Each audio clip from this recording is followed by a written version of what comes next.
Signed the papers on a Tuesday. I made him eggs Benedict that morning, the same way I had for 11 years, with the hollandaise from scratch, because he said the store-bought kind tasted like plastic. He ate every bite. He didn't look at me once. My husband had told his mother 2 weeks earlier that he couldn't build a future with a woman who had no real ambition. I wasn't supposed to hear that. I was coming down the hall with a tray of tea, and his voice carried through the gap in the study door the way it always did when he got comfortable and forgot I existed.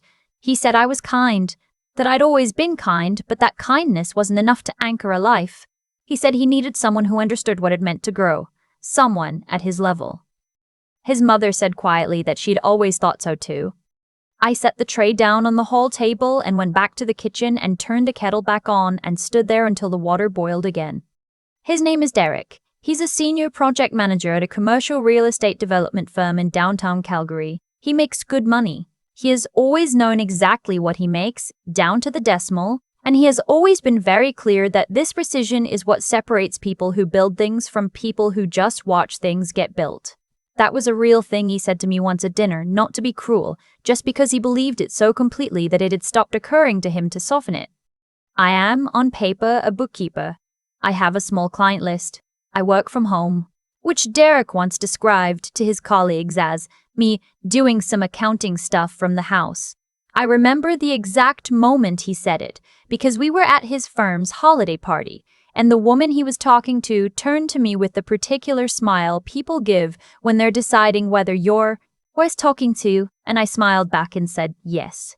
Something like that, and moved toward the drinks table.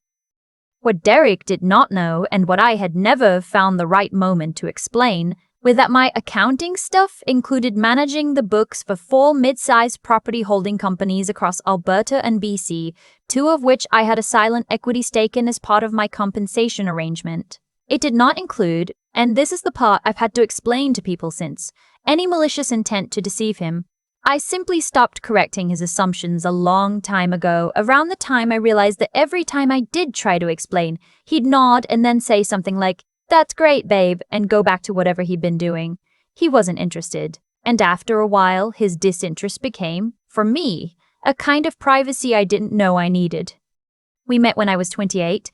I was working for a mid-sized firm in Edmonton, doing exactly what it says on paper, bookkeeping, payroll, some light tax prep for small businesses.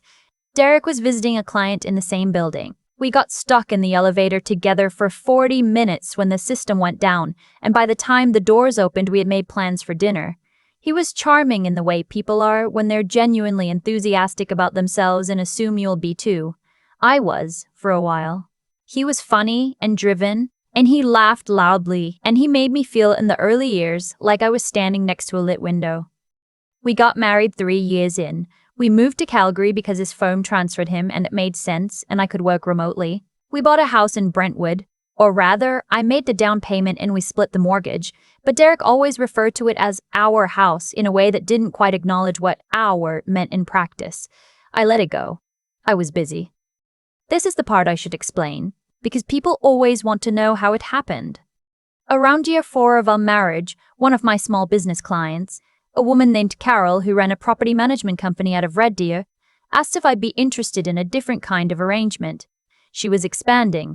She needed someone reliable who understood cash flow at a structural level, not just someone to reconcile accounts at year-end. She offered me a percentage of equity in 2 of her holding companies in exchange for ongoing financial management and strategic input. It wasn't a huge stake, but Carol is good at what she did. And over the next several years, those companies grew and the properties they held appreciated, and the equity I'd been quietly sitting on became, in concrete terms, significant. I also separately began purchasing rental properties of my own. The first one was a small condo unit in Red Deer, bought through my personal holding company, which I'd incorporated the year before our wedding because my accountant at the time had told me it was the sensible thing to do. I told Derek about the holding company when I set it up. He said, "Smart," and asked what was for dinner. The second property was a duplex in Airdrie. The third was a small commercial unit in Lethbridge that I leased to a physiotherapy clinic. By the time Derek told his mother he couldn't build a future with me, I owned, either directly or through my company, 6 properties and held equity positions in 2 others. The house in Brentwood, where we lived together, was the only property with his name on it. I want to be careful here because I've thought about this a lot since. I did not hide these things from Derek because I was planning something. I hid them, if hiding is even the right word for something he simply never asked about, because I had learned, gradually and without drama, that Derek's vision of our marriage had a shape to it, and that shape had me in a supporting role. Not a bad role, not an unkind role. He wasn't cruel. He just had a very fixed idea of who was the architect in our lives and who was the project coordinator, and it had never occurred to him to question that. And somewhere in year 5 or 6, I stopped trying to make him question it. I just kept building. The dinner with his mother was not the first time I'd overheard something I wasn't meant to hear. There was a time he told his brother I didn't really have career ambitions, just a hobby that paid. There was the time he explained to a friend that we were comfortable because he was good at what he did. There was the time, 2 years ago, when we were at his cousin's wedding in Banff, and he introduced me to someone as, my wife, she does the books for some local businesses, with a particular flatness in his voice that I recognized as the sound of someone describing furniture. I didn't bring it up. What would I have said? He wasn't lying exactly. He was just only seeing part of the picture, and he had no interest in looking at the rest of it. After I overheard him talking to his mother, something settled in me. I don't know how else to describe it. It was like a decision I hadn't consciously made already turned out to be made. I contacted my own lawyer the following week, not to retaliate, just to understand what I was walking into. What I walked into, it turned out, was a relatively clean situation. The house in Brentwood was jointly owned. That would need to be dealt with. Our joint account had some savings in it, not enormous, because most of what I earned had been flowing into my holding company for years. Everything else, the rental properties, the equity stakes, the corporate accounts, was held in my name or my company's name, not Derek's, because Derek had never been part of those structures. My lawyer, a very calm woman who had clearly seen every variety of this situation, explained it to me over 2 appointments in a beige office on 8th Avenue. She said, "You have a right to your separate property." She said, "The joint assets will need to be divided." She said, "Make sure you have records of everything," which I did, organized by year, in a cloud folder I'd been maintaining since I started the holding company. I went home. I made dinner. I acted exactly as I had always acted, which was easy because I had been acting exactly as I had always acted for years, and it required no effort at all. Derek served me the papers in March. He had hired a lawyer named, according to the letterhead, R.G. Whitmore, who specialized in what the firm's website described as high-asset family law. I looked up the firm. It was expensive. Derek had clearly assumed there were high assets on his side of this equation. The papers arrived on a Wednesday. Derek handed them to me at the kitchen table with the energy of someone who had been rehearsing this moment. He said he thought this was the right thing for both of us. He said he hoped we could be mature about it. He said he'd had his lawyer put together a full accounting of our shared assets. I looked at the accounting.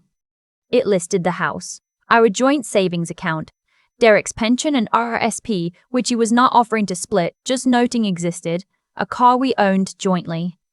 That was the list. He had written that list. He had handed it to his expensive lawyer and said, "Here is what we have," and his lawyer had presumably looked at it and said, based on what Derek had told him, "Yes, that sounds right."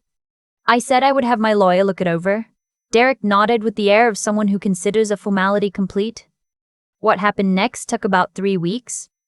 My lawyer filed a response. Attached to it was a disclosure document that my lawyer had put together, also very calm, very organized, outlining my separate assets, the 6 properties, the 2 equity stakes, the holding company balance sheet, the full picture. Derek's lawyer called him on a Thursday afternoon. I know this because I was in the kitchen when his phone rang and I heard Derek answer it in his office, and I heard the conversation change within about 90 seconds from normal business call energy to something else entirely. I didn't listen at the door. I didn't need to.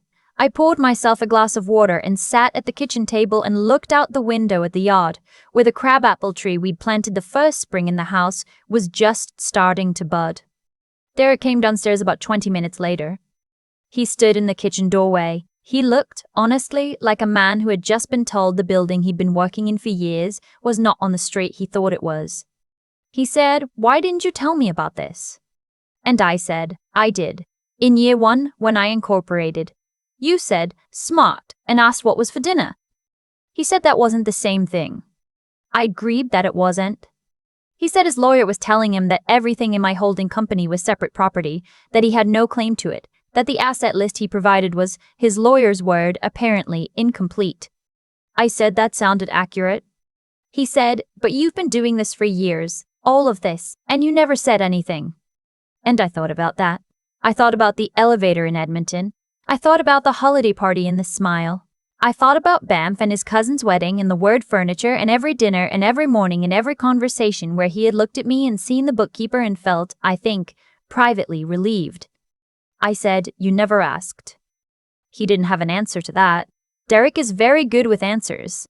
He's been building answers his whole life, but he didn't have one for that. The divorce took 7 months. The house sold in May and we split the proceeds. The joint savings were divided. His RRSP was his. My holding company was mine. My lawyer was thorough and fair, and RG, Whitmore, from what I could tell, billed Derek very handsomely for the experience of learning that his assumptions had not been assets.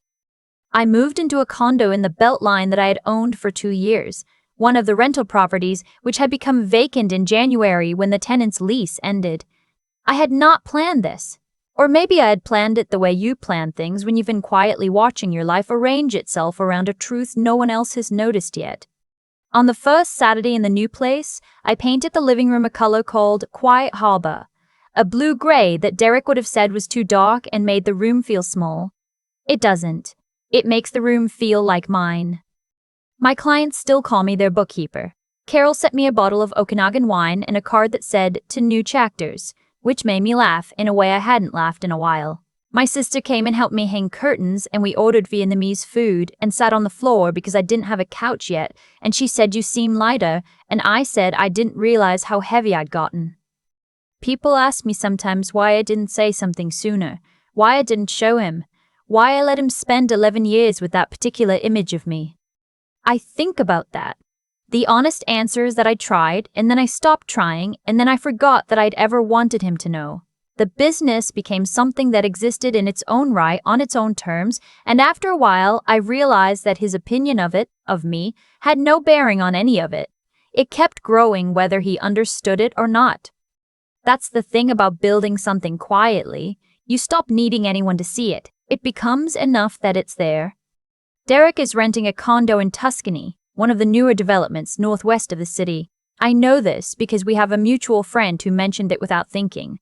I don't wish him badly. I genuinely don't. I think he is a man who had a very clear picture of how things worked, and I turned out to be the part that didn't fit the picture. That's not entirely his fault. That's what happens when two people spend 11 years talking about the surface of things. I have a new client now, a woman about 10 years younger than me who's starting a property management company in Cochrane. She came to me through a referral, and she sat across from me in my home office and told me about her business plan, which was good, and asked if I did more than just bookkeeping. I told her I did. I told her I could help her think about structure, about how to hold things, about what belongs where and who should own what on paper, when nothing is certain yet. She said, "How do you know all this?" I said, "I've been doing it for a long time." She looked at me the way people sometimes do when they're recalibrating what they thought they were getting, and I recognized it, and this time I didn't look away. I let her see it clearly. There's no version of the story that ends with anyone punished. Derek made his assumptions, and they cost him, but only in the sense that they cost him something he never actually had. He didn't lose something that was his. He lost the story he'd been telling himself, which is a different kind of loss, and probably its own kind of education. What I walked away from was a marriage that had my name on it, but not quite my whole self. What I walked into was a Tuesday morning in a Beltline condo with blue-gray walls and a view of the city I'd been quietly helping finance for years, cup of coffee in hand, wondering what to paint next. I've thought a lot about what Derek said to his mother that night, not because it still hurts, it doesn't, not anymore, but because of how completely he believed it. He wasn't performing. He genuinely saw me that way, and that gap between what he saw and what was actually there is the thing I keep coming back to. Here's what I've come to understand. The way Derek treated me wasn't just about arrogance, it was about a deeper kind of laziness, the kind that decides early what something is worth and never checks again. He looked at me in year 1 and formed a conclusion, and for 11 years he kept living inside that conclusion without ever testing it against reality. That's not cruelty. That's something quieter and in some ways more costly. It's the slow erosion of curiosity about another person. And when you stop being curious about someone, you stop actually knowing them. You're just living next to an idea you formed a long time ago. I think about Carol too, the woman who changed the shape of my working life with one honest conversation over coffee in Red Deer. She didn't offer me that equity arrangement because she felt sorry for me. She offered it because she'd watched me work for 2 years and she understood exactly what she was looking at. That's what happens when someone actually pays attention. They see things. Carol saw things Derek never thought to look for. What I did over those years wasn't clever strategy. It was just consistent work, done carefully, with integrity. I showed up for every client. I kept honest records. I structured things properly, not because I was hiding them, but because that's how you build something that lasts. The results didn't come from anything dramatic. They came from doing the right thing, the right way, for long enough that it accumulated into something real. That's the part no one talks about in these kinds of stories. It's never one brilliant move. It's 1,000 ordinary ones made with care. And the endurance it took, not the grand kind, not the kind that looks like suffering, just the quiet kind. Getting up and working on something that no one around you is acknowledging. Keeping going when the person sitting across from you at dinner has already decided you're not worth asking about. That takes something. I didn't always feel strong doing it. Some evenings I felt completely invisible. But I kept building anyway, not to prove anything to Derek, just because the work mattered to me. And I mattered to myself even when it didn't feel like I mattered to him. I don't think Derek is a bad person. I think he stopped growing in a particular direction, the direction of genuinely wondering about other people, and that stopped him from seeing clearly. His assumptions cost him, but only because they were wrong. The lesson wasn't handed to him by the universe as punishment. It arrived, naturally, the way most consequences do, as the simple, eventual result of a long pattern meeting a moment of truth. I painted that living room, quiet harbor, the first weekend I was on my own. I stood back and looked at it and thought, I've been making good decisions for a long time. It just took this long for the room to finally look like one of them. That's enough. That's always been enough.